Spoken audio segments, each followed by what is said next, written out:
प्रणाम सब गोटे के। आइ हम विवाह पंचमी के अवसर पर एकटा सीता विवाह गीत सुनाबै छी और एकर रचना हम अपने केने छी। केहन लागत अहाँ सबके से जरूर बताएब और प्लीज अगर नीक लागत तो हमर चैनल के सब्सक्राइब करू और नव नव गीत सब सुनू अहाँ सब। धन्यवाद सब गोटे के। राम बियाहन लाहे सखी जनक के अंगना, राम विवाहन लाहे सखी जनक के अंगना, सिया विवाहन लाहे सखी जनक के अंगना,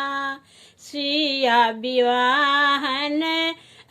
लाहे सखी जनक के अंगना, द्वार ला सजल अछि मंडप सजल अछि, द्वार सजल अछि मंडप सजल अछि, साजी बराती लाहे सखी जनक के अंगना, साजी बराती लाहे सखी जनक के अंगना, राम विवाहन लाहे सखी जनक के अंगना, सीता विवाहन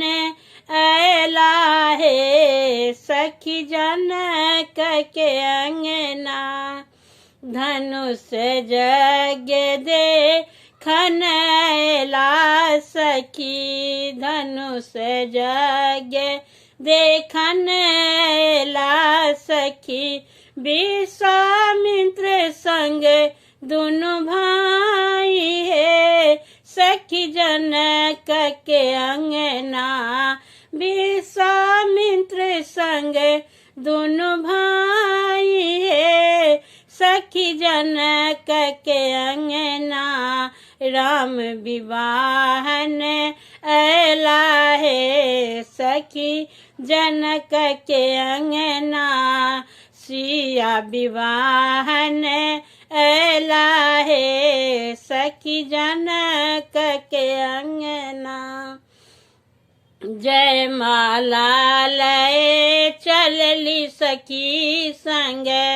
जय माला लय चलली सखी संग, मंगल दिन शुभ आजुए सखी जनक के अंगना,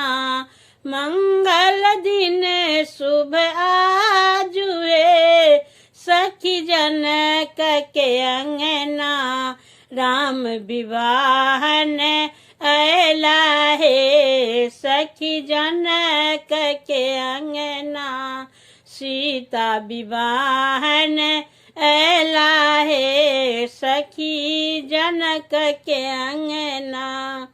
दुल्हा परिछि मंडप पर अनियों ने, दुल्हा परिछि मंडप पर अनियों ने, शुभ शुभ कन्यादान है सखी जनक के अंगना, शुभ शुभ कन्यादान है सखी जनक के अंगना, राम विवाहन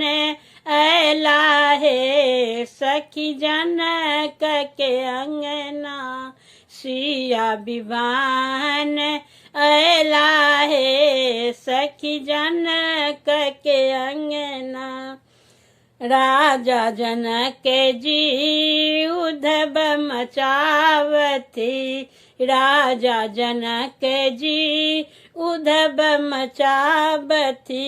रानी के जागल भाग है सखी जनक के अंगना,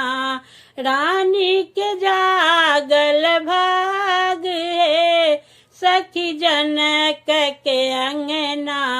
राम राम विवाहन ऐला है सखी जनक के अंगना राम विवाहन ऐला है सखी जनक के अंगना सिया विवाहन ऐला है सखी जनक के अंगना सिया बियाहन ऐला है सखी जनक के अंगना सखी जनक के अंगना। धन्यवाद।